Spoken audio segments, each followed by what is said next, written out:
Back, everybody, just cardboard. Yes, you see it. Today is mail day. This is an eBay thing I bought for personal collection. Um, I'm gonna do something with something. I'm going a little bit different way than just typical sports cards here. You got graders out there grading magazines and comics and stuff. So this is a little something different. I want to take a look at it. Open it up real quick.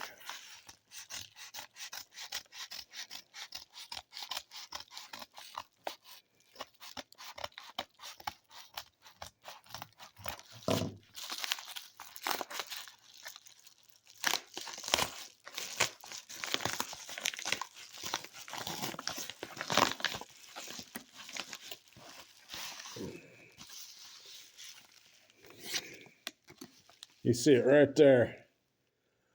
Bucket Monthly. What was those things? This is January 1991, issue number 10, $295. $2.95 is what your monthly bucket cost. So there it is, a monthly bucket. I bought it because I actually got this card of Bo Jackson.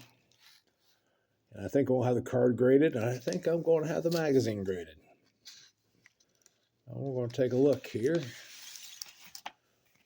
Oh, let's see what's in here. I don't think they is out yet, but 1970s, 1990, 89 Pro Set. Oh, this is the football one here. Nice.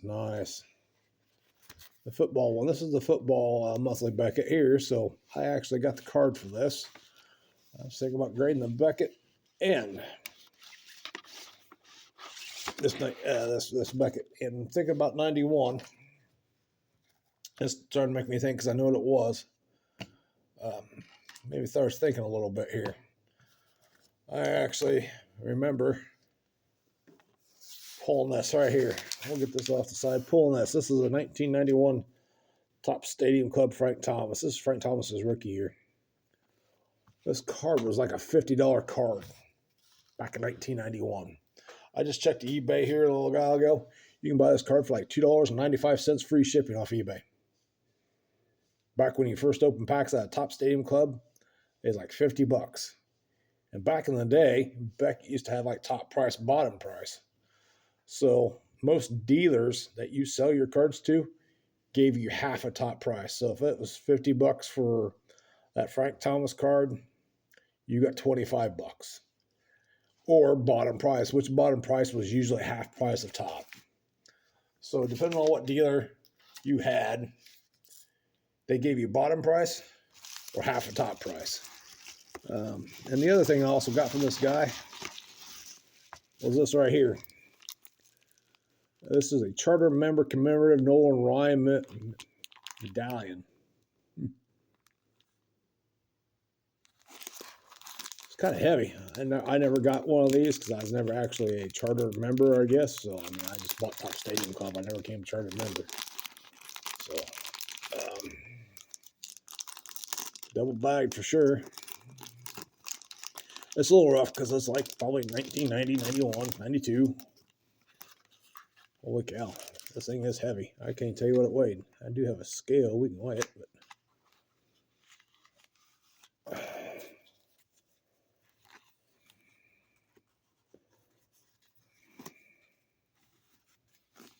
oh yeah, look at that. That's a big bronze Nolan Ryan plate. Charter membership. Nolan Ryan. Charter member. Top Stadium Club. Nolan Ryan earns 300th career win. There it is.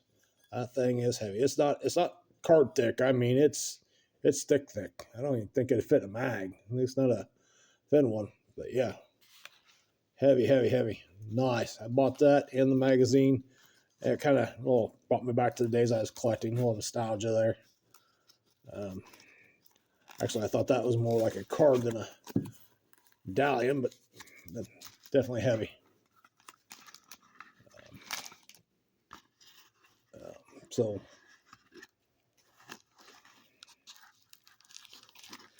thought I'd bring that up. Blast from the 90s here, blast from the past. I don't remember when that was.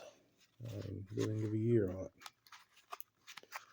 So it was as Nolan Ryan's 300th career win as a charter member's commemorative Nolan Ryan medallion. So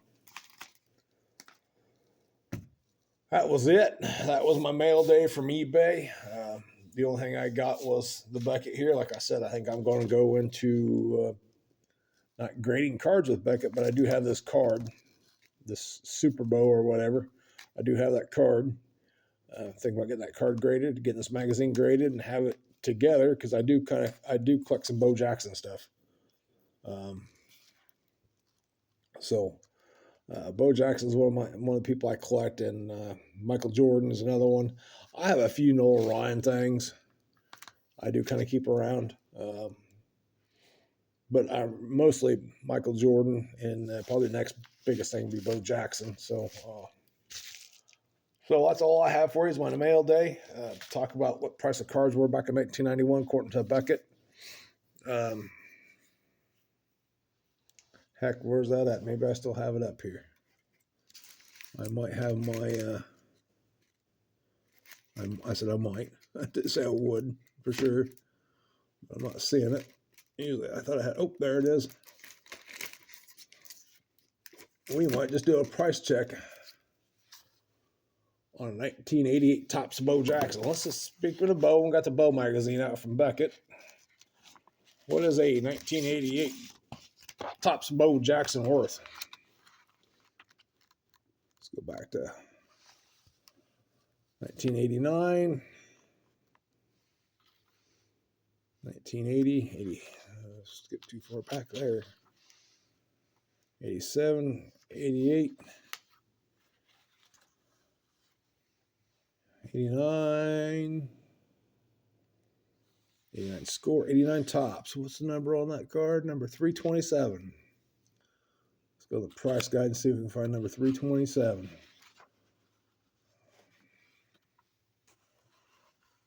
$89 Topps, number 327.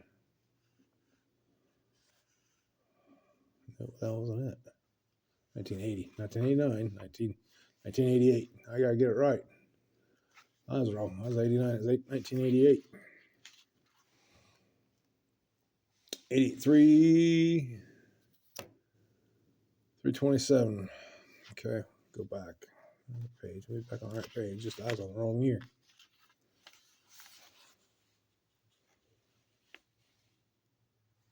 Bo Jackson rookie card was $15 on the top end. That's kind of hard to see, but the Bo Jackson was $327. That's right there, Bo Jackson rookie. Low end was $10. The high end was $15. So if you get a dealer give you half a top, you only get the $7.50. And if you got a dealer just give you bottom price, you got $10. So that card back in the January 1991 Beckett was $15. I did buy this card at a card show. I said it didn't have great. I paid $10 for it. So I probably paid what the old price of Beckett was back in 1991. So that was the price of that card back in 1991 of January in the football monthly Beckett. So when we talked about the price of the Beckett at that time was $2.95 for that Beckett. And every month you bought I remember as a kid, me and Dad would go out and we'd buy our monthly Beckets. We was mostly in baseball, so we just bought the baseball Beckett every once in a while. We got in a little bit of football. We buy a football Beckett, but I don't remember ever having this when I was younger. But I do have the Super Bowl card of this, and I'm thinking about getting it graded along with this Beckett magazine, getting it graded.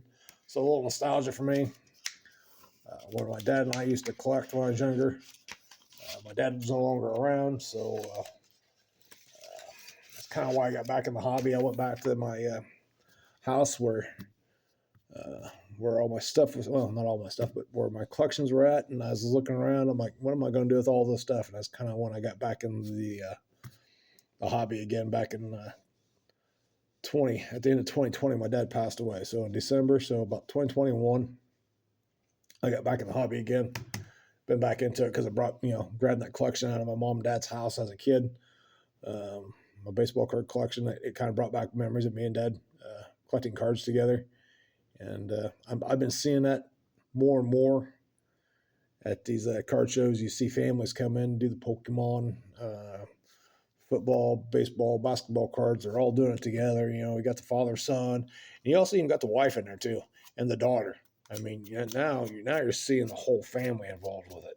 It's just not just the kids or the son and dad. I see the whole family involved with it. You got the wife, you got the husband, and you usually have one or two kids involved, and they're all interested in something at the card shows, non-sport stuff, sports stuff. So it's nice to see that the family can get into a hobby together and go to card shows and collect. I think that's something we need to share in this a little bit. I kind of wish the prices of some of this stuff would go down just to make it feasible for people to get back and collecting. This collection thing is starting to get to be outrageous. Don't get me wrong. I mean, I got my flagship tops coming in. I had it on pre-order. It's being shipped now. I didn't get it on release date like I'd like to, but I got 2 hobby boxes of 2026 coming in. I mean, each hobby box was $99. I mean, I'm not saying it's expensive, but I'm not saying it's cheap either, because I just seen a card shop somewhere else just got 2025 tops something or other. It was like $6.25 a box. I'm like, oh, no, I'm not spending $6.25 on a box. Oh, thank you. So, but I did spend a couple $100 on a couple hobby boxes. No big deal. I'm kind of in a hobby. Like I said, I'm a collector, I'm a seller. So I got my eBay store. Whatever I sell, kind of take that money to support my hobby a little bit, collect my sets. Once I build my sets, there's the insert cards. I usually sell them or have them graded, just depending on what it is. I know I got people screaming at me grading base cards or insert cards that are base, whatever. And I'll grade some of those, and I'll take them to shows and I'll flip them, or I'll put them on my eBay store and flip them. Like I said, when you do stuff like that, you're only making a couple bucks by the time you pay the grade fees and shipping and all that stuff. And if it doesn't grade high enough, you're only making a few bucks. That's it. But it's a few more dollars that you did have. I'm a low end sports card collector. I'm not this high end. I got like a 20 PSA 10 1952 Mickey Mantles. That's not me. I'm definitely a low end sports guy. You know, something like this, something like that. That is me. You know, I got a Kobe laying over here. I got Dennis Rodman laying over here.